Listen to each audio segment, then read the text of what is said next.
conversation on the Mayan Popol Vuh. So, we're going to talk about the story. It's called, in this book, The Shooting of Seven Macaw by the Two Boys.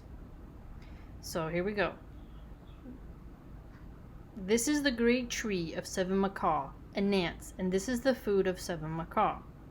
In order to eat the fruit of the nance, he goes up to the tree every day. Since Hanuapu and Sipalanke have seen where he feeds, they are now hiding beneath the tree of Seven Macaw. They are keeping quiet here. The two boys are in the leaves of the tree. So those two boys are at the top of the tree, and they're waiting for Seven Macaw to head over there. And when Seven Macaw arrived, perching over his meal, the nance, it was then that he was shot by Hunahpu. The blowgun shot went right through his jaw, breaking his mouth. So that little young guy shot a poop, and it hit him right in the jaw, breaking his mouth. Ouch. Then he went up over the tree and fell flat on the ground. Oh, he fell down. Suddenly Hunahpu appeared, running. He set out to grab him. But actually, it was the arm of Hunahpu that was seized by the Seven Macaw. So Hunahpu tried to grab the arm of Seven Macaw, but Seven Macaw grabbed him and was like, "What's up? You ain't gonna grab me." He yanked it straight back. He bent it back at the shoulder. The Seven Macaw tore it right out of Hunahpu. So basically, that young boy got his arm ripped off. Ouch. Even so, the boys did well. The first round was not the defeat by Seven Macaw. And when Seven Macaw had taken the arm of Hunahpu, he went home, holding his jaw very carefully. He arrived. So he takes the arm that he ripped off of Hunahpu home to his wife. "What have you got there?" said Chimalmat, the wife of Seven Macaw. "What is it but those two tricksters? They've shot me. They've dislocated my jaw. All my teeth are just loose. Now they ache. But once what I've got is over the fire, hanging there, dangling over the fire, then they can just come and get it. They're real tricksters," said Seven Macaw. Then he hung up the arm of Hunahpu. Meanwhile, Hunahpu and Sipalanke were thinking, and then they invoked a grandfather, a truly white-haired grandfather.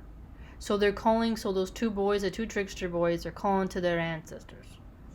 And great-grandmother, a truly humble grandmother, just bent over elderly people. Great White Peccary is the name of the grandfather, and Great White Coati is the name of the grandmother. The boys said to the grandmother and grandfather, "Please travel with us when we go to get our arm from Seven Macaw. We'll just follow right behind you. You'll tell him, 'Do forgive us, our grandchildren, who travel with us. Their mother and father are dead, and so they follow along there, behind us. Perhaps we should give them away, since all we do is pull worms out of teeth. So we'll seem like children to the Seven Macaw, even though we're giving you the instructions," the two boys told them. "Very well," they replied, so the grandparents agree. After that, they approached the place where Seven Macaw was in front of his house. So now they're going up to his crib. When the grandmother and grandfather passed by, the two boys were romping along behind them. When they passed below the Lord's house, Seven Macaw was yelling his mouth off because of his teeth. And when Seven Macaw saw the grandfather and grandmother traveling with them, "Where are you headed?" our grandfather said to the Lord. "We're just making our living, your lordship," they replied. "Why are you working for a living? Aren't those your children traveling with you?" "No, they're not, your lordship. They're our grandchildren, our descendants, but it is nevertheless we who take pity on them." "The bit of food they get is the portion we give them, your lordship," replied the grandmother and grandfather. Since the Lord is getting done in by the pain in his teeth, it's only great effort that he speaks again.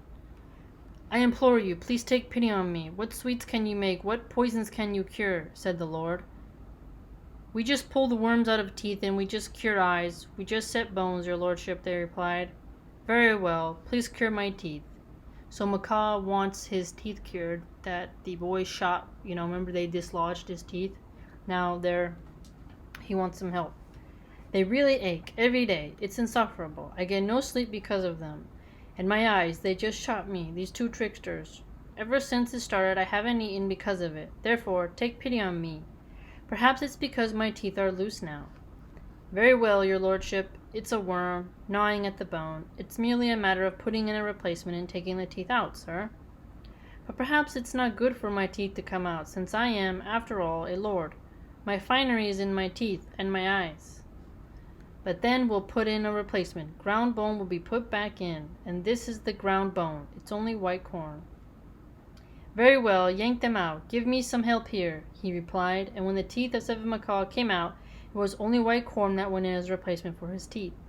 So the grandparents, the ones who are helping out the tricksters, are not actually going to replace Seven Macaw's teeth with actual bone. They're going to put in white corn instead, and that's pretty clever if you think about it, because white corn does kind of look like molars, right? The molar teeth.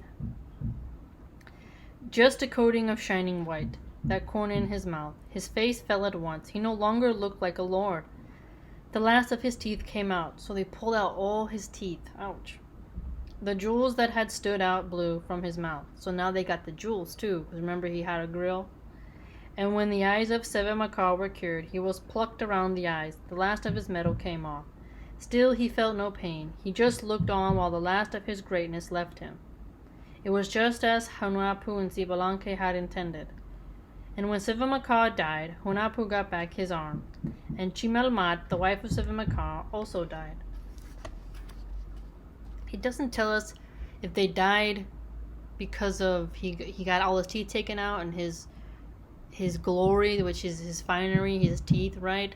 They had jewels in them. That it doesn't say they had some cosmic link to his power, so we don't really know what caused those two to die. Such was the loss of the riches of Seven Macaw. Only the doctors got the jewels and gems that made him arrogant, here on the face of the earth. The genius of the grandmother, the genius of the grandfather did its work when they took back their arm. It was implanted and the break got well again, just as they had wished the death of Seven Macaw. So they brought it about. They had seen evil in his self-magnification. After this, the two boys went on again, and what they did was simply the word of the heart of Sky.